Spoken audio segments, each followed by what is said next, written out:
на чисто, нека някой да ме похвали. Моя кичур грее златисто, питам кой ли ще го погали. Да се върна вече едва ли, стискам зъби, търся причина. Главоболията ще минат, меланхолията почина. Явно тази година всеки иска нещо да измислено да е, даже мнозинството пак ще го смаже. Вече гледам да не ги мисля, твърде много ме натоварват. Дясно строго ще ни обарват и от нерви ще ни изкарват. Искам да се будя в 8 вечер, да си лягам 12 и от сладък съм да съм носен, но с кошмарите запознай се.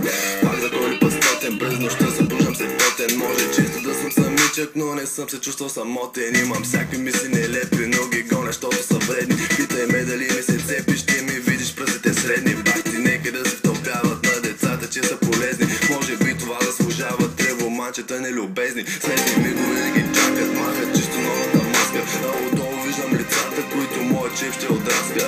Знам, че ви звуча детски, от студено става горещо. Като видя приемни светски и усещам нещо зловещо. Може би е заради грима, който леко мазно се стича. И за мен това е витрина, към която с камъни тичам. Но все пак това ме привлича, общността им пак е сърдита. Въпреки че аз уважавам стойностната част от елита.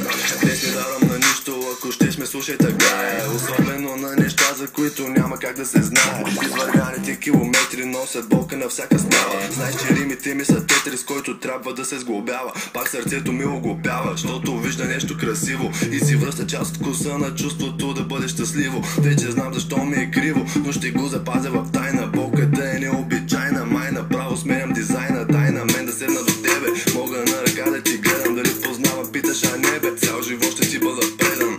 Ви звездите далечни, майите дори не са вечни. Някои мислят, че ще е в тяхна полза, ако са безсърдечни. Срещаш ме, очакваш да ти кажа аз здравей, но не дей.